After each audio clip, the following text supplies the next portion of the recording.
ভাই গো, ও ভাই, আজকে চলে আসছি হালুয়াপাড়া গ্রামে। হালুয়াপাড়া গোপালপুর গ্রাম, এটা ছোট মোটো একটা গ্রাম না ভাই। এখানে মানুষ অনেক টাকা পয়সা ইনকাম করিয়া ভাইও আছেন। বাইরে গত কয়েকদিন আগে একটা ওয়াজ গেছে হালুয়াপাড়া, এই গেটের একটা ভিডিও করছিলাম আমি। গেটের ভিডিওটা আপনারা 5,000 মানুষ শেয়ার দিচ্ছেন। একটা ওয়াজের গেটের ভিডিও যদি 5,000 মানুষ শেয়ার দিয়ে থাকেন, আজকে হালুয়াপাড়া গ্রামে দেখেন একজন অসহায় মা একটা মেয়ের জীবন বাঁচাইতে 2টা হাত বাড়াই দিছে আপনাদের কাছে। যদি হালুয়াপাড়া গোপালপুরের মানুষ সহযোগিতা না করতে পারেন ভাই, এই হাতটা ফিরাই দেন না। এই হাতটাতে বাড়াইছে, এই উপলক্ষে ভাই এই ভিডিওটা শেয়ার দিবেন ভাই। কারণ আপনার এটা শেয়ারে হালুয়াপাড়ার মানুষ সহযোগিতা না করলেও আমার প্রবাসী ভাইয়েরা করবে ইনশাল্লাহ।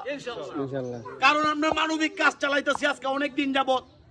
এই পর্যন্ত অনেক রিমিটেড যোদ্ধা আমাদের ভিডিও দেখে চোখের পানি ফালাই দিছে। অনেক নাম্বারে ফোন দিয়ে কইছে ভাই আমি টাকা কিছু দিব।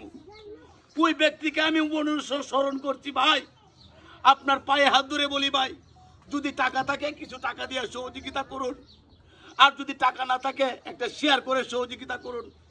আজকে হালুয়াপাড়া গ্রামে দেখেন মলিন চেহারা ভাই, আরে যার মা নাই সেই বুঝে মার বেদনা।